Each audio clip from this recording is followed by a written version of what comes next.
Halo mahasiswa Ibu semuanya, untuk kelas metodologi penelitian ya.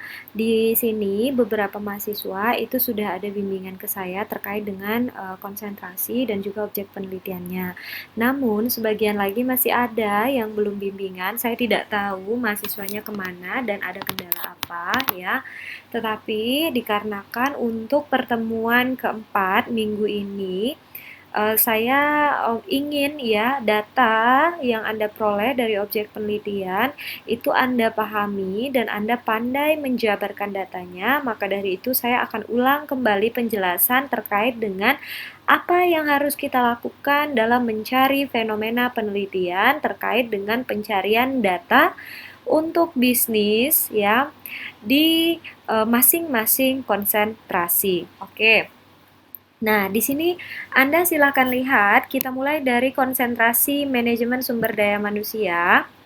Nah, untuk konsentrasi manajemen sumber daya manusia ini, lagi-lagi Ibu dijelaskan kepada kawan-kawan semua dari VN bahwa konsentrasi ini ketentuannya adalah mahasiswa tersebut dapat mencari data dari sebuah perusahaan.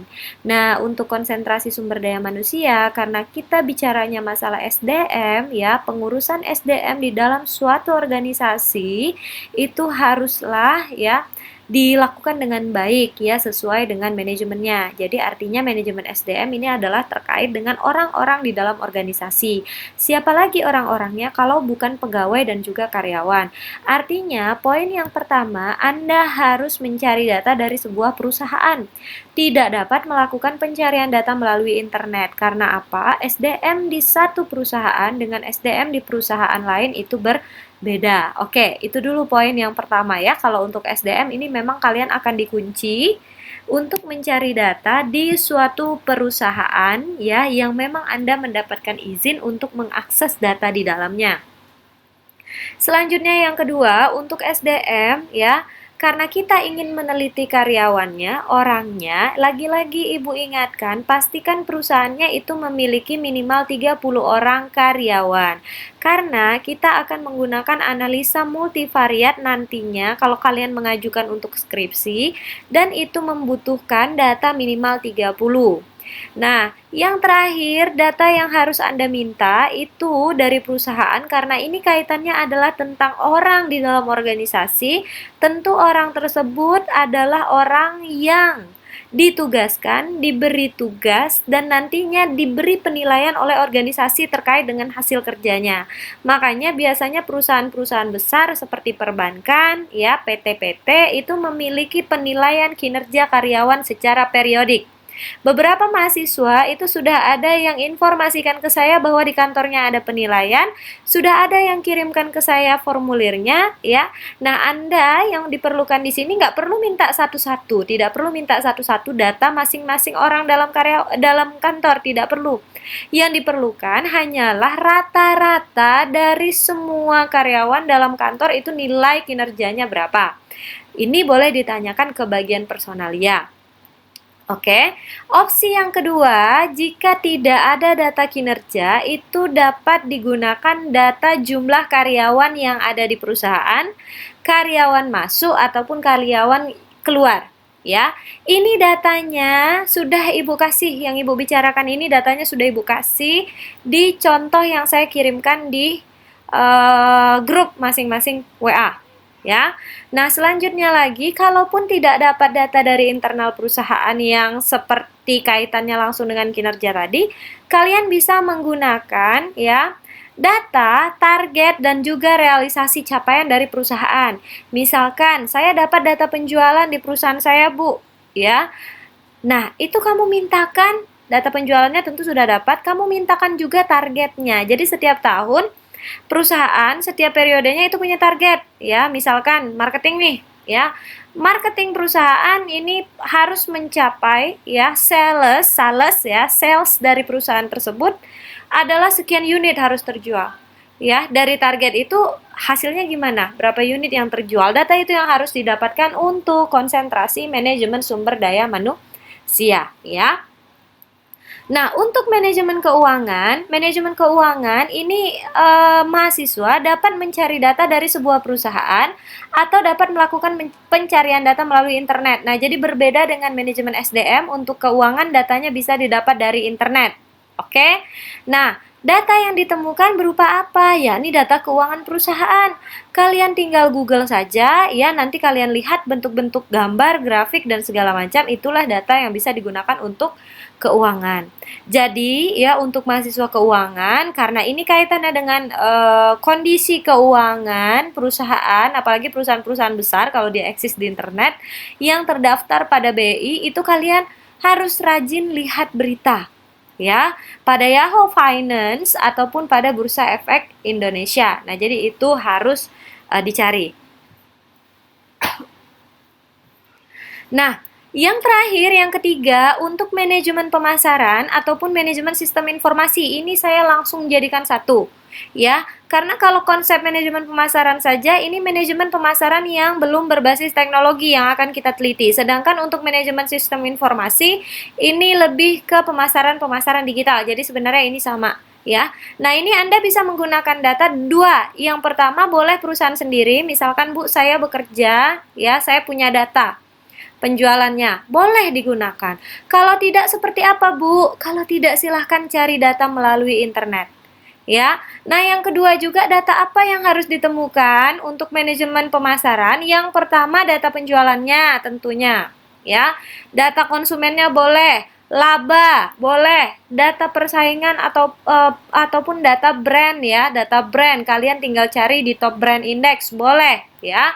Data market share boleh, data customer feedback, ya, misalkan customer ada yang kasih keluhan itu boleh, segala macamnya. Biasanya kalau online shop itu e-commerce itu pasti ada data review dan juga keluhannya, ya. Nah, kuncinya mahasiswa harus rajin-rajin mencari data melalui internet.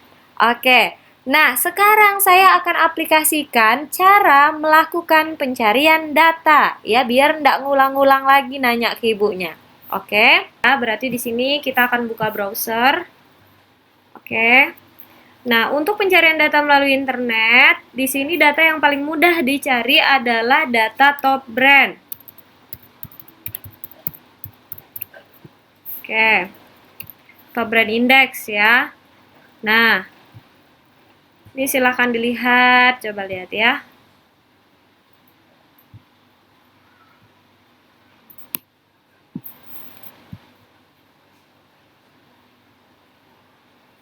Nah, nih, banyak kan? Nah, kategori transportasi, coba lihat. Kategori perlengkapan komputer.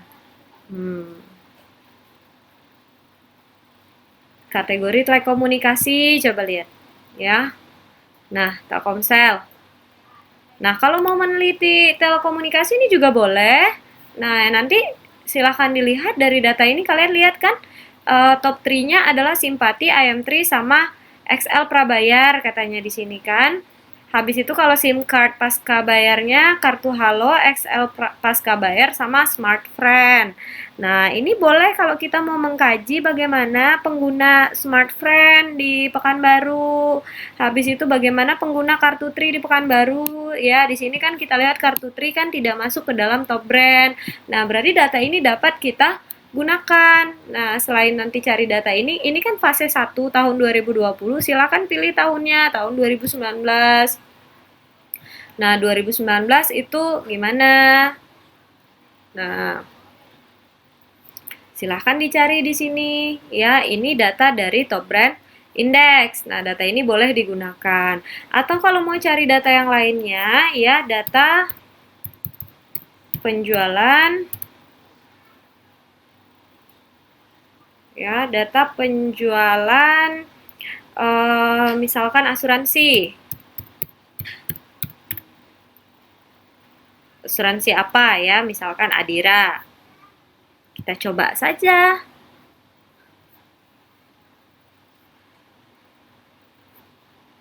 Kalau ini mungkin tidak ada ya, karena satu perusahaan saja. Kalau yang umum-umum ini biasanya datanya umum saja. Data persaingan, coba. Merek, asuransi. Nah,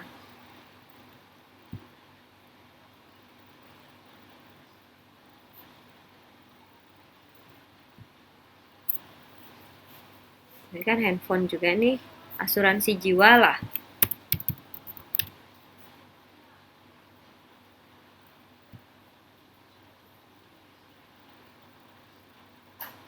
Nah, ya, ini bisa digunakan. Coba lihat nih, pendapatan premi asetnya ya. Nah, ini bisa digunakan.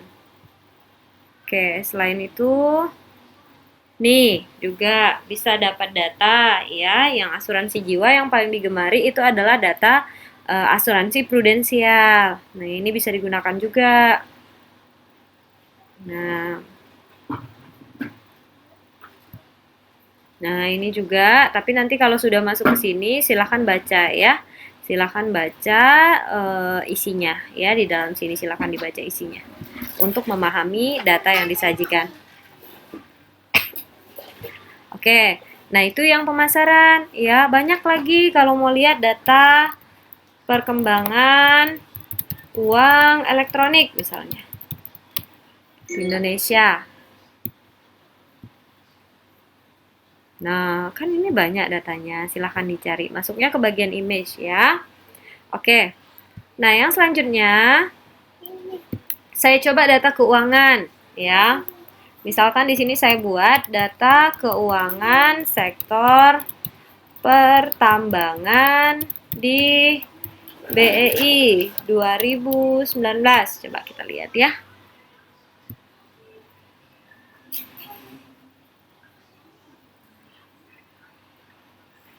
Nah, ini ada juga nih kinerja sektor industri di Bursa Efek Indonesia ya. Nah, ini agri, sektor agri katanya. Ini kamu bisa lihat nih. Pertumbuhannya pada 12 tahun berapa persen, ini bisa dijadikan data. Ya, konstruksi, ini gimana, dan segala macamnya. Habis itu kita coba buka lagi. Ini sama.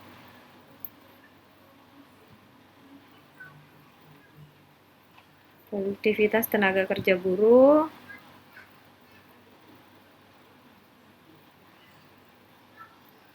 Data BNI.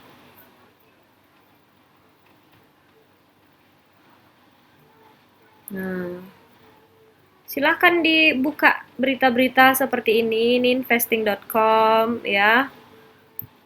Ini juga bisa dilihat nih kinerja indeks sektoral ya kuartal 1 lihat ya.